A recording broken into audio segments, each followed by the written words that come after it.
ملک صاحب آپ کی طرف آتا ہوں. پہلے یہ میاں نواز شریف صاحب کا جو واقعہ ہوا ہے توسیع مسترد ہو گئی ہے ویزا میں.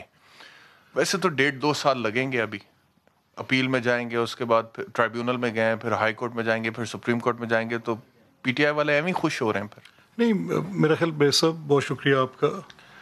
دیکھیے رادر یہ تو ایک پروسیجرل چیز ہے, اور میرے پاس کوئی جو بڑی مصدقہ خبر ہے وہ یہ ہے کہ کچھ لیگل ٹیکنیکلٹیز اس کی ایسی ہیں کہ جس میں ایک وزٹ ویزا کی ایکسٹینشن کے ساتھ جو منسلک ہوتی ہیں, پاسپورٹ کی ان کی ایکسپائری کا بھی مسئلہ ہے, اس میں بھی کوئی شک نہیں ہے. اور اپیل کے اندر وہ ساری چیزیں جو ان کو ایک لافل رائٹ دیتی ہیں وہ انہوں نے وہاں پہ اس کے سامنے اپیل میں ایپلیٹ اتھارٹی کے سامنے اٹھائی ہیں.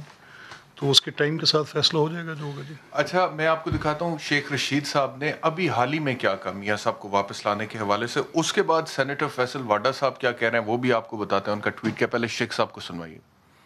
میں نہیں لا سکتا, مجھے تو ہوئے 6 مہینے ہیں. میں تو نہ نواز شریف کو لا سکا ہوں نہ الطاف حسین کو لا سکا. شہباز شریف رستہ بنا رہا ہے کہ نواز شریف کو الیکشن کے دنوں میں سیدھا جیل نہ جانا پڑے. اس کو سیدھا جیل جانا ہے الیکشن کے دنوں میں اگر ہنسنا ہے. اور شہباز شریف وہی اسٹریٹجی اپنانے کی کوشش کر رہا ہے جو اس نے سعودی عرب سے نواز شریف کو لانے کے لیے کی تھی. تو پاکستان کا وفاقی وزیر داخلہ یہ کہہ رہا ہے کہ میں میاں نواز شریف کو نہیں لا سکتا, نہ میں الطاف حسین کو لا سکتا ہوں. ٹھیک ہے, لیکن سینیٹر فیصل واڈا صاحب یہ فرما رہے ہیں الحمدللہ جو بھی کہا آج تک وہ ویسا ہی ہوا یا میں نے کیا. چند روز پہلے ہی بتا دیا تھا میاں نواز شریف کا برطانوی ویزا منسوخ ہوگا, اب اپیل میں جانا چاہتا ہے. شرمناک. تو فیصل واڈا صاحب نے تو نہیں کرا دیا یہ. نہیں میرے صاحب, یہ تو ایک ایسے ایک پولیٹیکل ان کی جب سے میاں صاحب کے کل کے ویزا کی بات آئی ہے بے شمار ان کے جو لوگ ہیں وہ آ کر کچھ آل فال بول رہے ہیں. اس کا کوئی تعلق نہیں ہے حقیقت کے ساتھ, اور نہ ہی وہ کوئی اس طرح کی قابل ذکر باتیں ہیں کہ جن پر بات کر کے آپ کا وقت اور میرا وقت ضائع ہو. آنیسٹلی اس گورنمنٹ کا کوئی ہاتھ نہیں ہے. نہیں, میری سننے دیکھیں, میں اپلیکیشن ڈسمس آپ تو اس پروسیس سے واقف ہیں. اگر میں کسی ایسے بندے سے بات کر رہا ہوتا جس کو نہ پتہ ہوتا تو پھر تو اور بات تھی. آپ کو بھی اس چیز کا علم ہے, مجھے بھی اس بات کا پتہ ہے کہ ویزا کی ایکسٹینشن پر ایک ایپلیٹ فورم اسی کی کنٹینیوٹی ہے. اگر کوئی چیز وہاں پر کچھ ایسی ڈاکومنٹیشن فردر ریکوائرڈ ہوگی وہ دیں گے. ایپلیٹ اتھارٹی اگر پیچھے کوئی کمی کسی چیز کی رہ گئی ہوگی اس کو پورا کرے گی.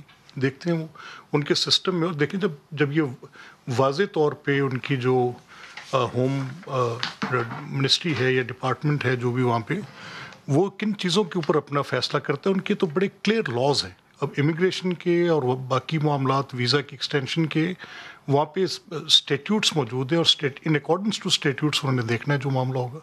اب میاں صاحب کی وہاں پر جب وہ گئے تھے, آپ کو پتہ ہے مجھے پتہ ہے ایک ویزا کا ٹائم ہے, اس ٹائم کی ایکسپائری کے بعد. لیکن میاں نواز شریف صاحب کا جو موقف ہے یا آپ کی پارٹی کا جو موقف ہے کہ وہ ان کی میڈیکل کنڈیشن اس طرح کی ہے جس کی وجہ سے وہ یو کے میں قیام کر رہے ہیں, اس موقف کو اخلاقی دھچکا تو لگا ہے کیونکہ ان کی ویزا میں ایکسٹینشن ہوئی نہیں اس وجہ سے کہ جی ان کو میڈیکل ٹریٹمنٹ کی ضرورت. نہیں, یہ اس آرڈر کی تفصیل یہ نہیں ہے. اگر تو اس آرڈر کی تفصیل یہ ہوتی تو پھر تو شاید کوئی بات ایسے کی نہیں. تو کس گراؤنڈ پہ پھر ہوا ہے؟ I have not read the order. جو میرے پاس ابھی تک اطلاعات ہیں اور وہ میرا خیال ہے مصدقہ ہیں. میاں صاحب کو میڈیکل گراؤنڈ پہ ویزا ملا تھا نا, میاں صاحب علاج کے لیے جانا. میاں صاحب کی وہاں پر موجودگی تو میڈیکل ریزنس پہ ہے, اس پہ تو کوئی شک نہیں. اور پوری پارٹی کا, ہمارا پورے تمام کارکنان کا. تو برطانیہ کی حکومت کو یہ لگتا ہے کہ میڈیکل پوائنٹ آف ویو سے کوئی ایمرجنسی نہیں ہے لہٰذا انہوں نے ایکسٹینڈ بھی نہیں کیا ویزا. ایسا نہیں ہے. دیکھیں نا, ویزا کی ایکسٹینشن کی ایک for example visit visa for how many times it could be extended. اچھا, وزٹ ویزا پر آپ کی میڈیکل ٹریٹمنٹ ہو رہی ہے تو could that medical treatment be made part of that extension of the visa, یہ بھی ایک سوال ہوتا ہے. ان ساری چیزوں پر ان کے وہاں پر یہ معاملات ابھی زیر بحث ہیں اس ایپلیٹ جورسڈکشن کے اندر. جو اپیل دائر کریں گے اس میں تمام وہ سوالات جن کے جواب, جن کی تشفی نہیں ہو سکی ہوگی ہوم ڈپارٹمنٹ کی, ان کی ہوم منسٹری کی, تو ان کو پورا کیا جائے گا.